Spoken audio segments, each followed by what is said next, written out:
पश्चिम बंगाल में चुनाव उपरांत हुई हिंसा पर राष्ट्रीय मानवाधिकार आयोग ने अपनी रिपोर्ट न्यायालय को सौंप दी है और इस रिपोर्ट में ममता बनर्जी सरकार की काफी आलोचनाएं हैं, जिसके फलस्वरूप ममता बनर्जी की ओर से प्रतिक्रिया भी आ गई है। उन्होंने इस रिपोर्ट को गलत बताया है और यह कहा है कि भाजपा अपनी चुनावी हार पचा नहीं पा रही और इसलिए इस प्रकार की एजेंसियों के माध्यम से पश्चिम बंगाल को बदनाम करने का प्रयास कर रही है। बनर्जी ने इस बात पर भी प्रश्न उठाया है कि जब रिपोर्ट न्यायालय को सौंपी जानी चाहिए थी तो क्यों यह मीडिया में लीक कर दी गई, जिस पर एनएचआरसी ने अपना स्पष्टीकरण जारी कर दिया है कि उसने 13 जुलाई को ही न्यायालय को रिपोर्ट सौंप दी थी और उसके बाद मीडिया में यह रिपोर्ट लीक हुई है और इसलिए उसका हाथ इस लीक्ड रिपोर्ट से नहीं है। खैर, जो हुआ सो हुआ, अब रिपोर्ट हमारे सामने है।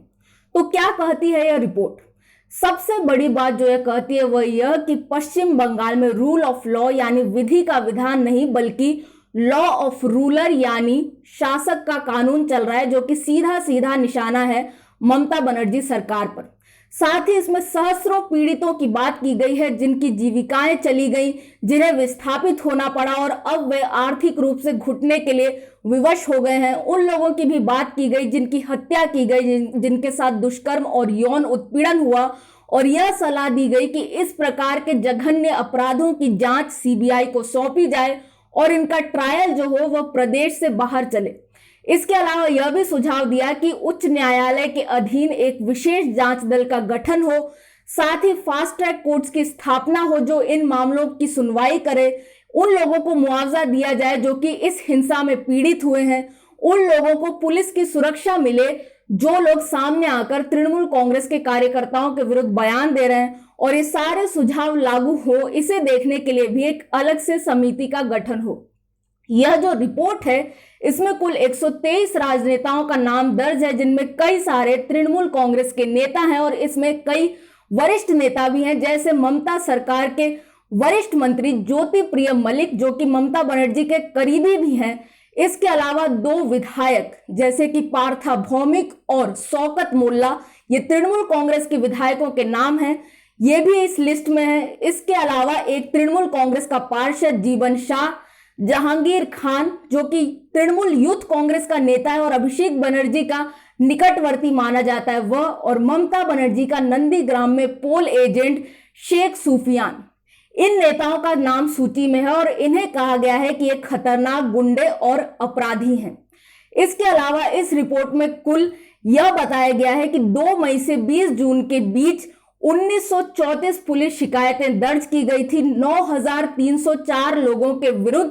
जिनमें से राज्य पुलिस ने मात्र 14% को गिरफ्तार किया और उनमें से भी 80% को जमानत देकर छोड़ दिया गया। यानी आज सिर्फ 3% आरोपी ही जेल के अंदर हैं और 97% बाहर घूम रहे हैं, जो कि उपहास है किस तरह से पश्चिम बंगाल में राज्य काम कर रहा है। और इसी तरह के पुलिस के रवैये के कारण एनएचआरसी की रिपोर्ट में 13 पुलिस स्टेशनों की सूची भी बनाई गई है, जिसमें नॉर्थ और साउथ 24 परगना, हावड़ा, बीरभूम, इन सभी जिलों के पुलिस स्टेशनों के नाम हैं जहां की पुलिस अच्छे से काम नहीं कर रही है। एनएचआरसी में पुलिस के अलावा राज्य का जो तंत्र है उस पर भी निशाना साधा गया और कहा है कि यह हिंसा दर्शाती है कि किस तरह से राजनेताओं, नौकरशाहों और अपराधियों के बीच गठजोड़ है, जिसमें भाजपा का नाम लिए बिना यह कहा गया है कि सबसे बड़ी विपक्षी पार्टी के समर्थकों को निशाना बनाया गया।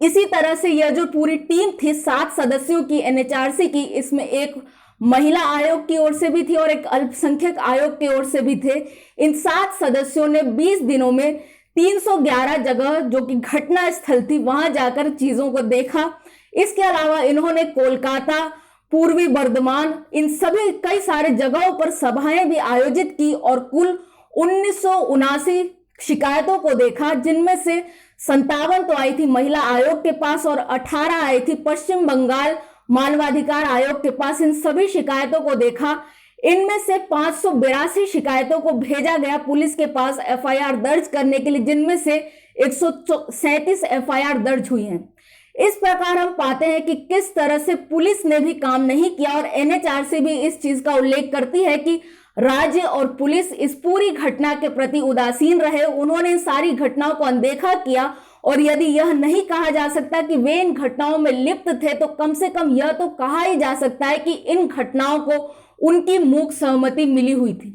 अब आप समझ सकते हैं कि क्यों ममता बनर्जी लगातार विरोध कर रही थी एनएचआरसी का, क्योंकि 18 जून को जब उच्च न्यायालय कोलकाता ने इस चीज का गठन किया था, तब से उन्हें भय था कि जब इसकी रिपोर्ट सामने आएगी तो वह उनकी छवि को खराब करेगी और यह उनके लिए अच्छा नहीं होगा।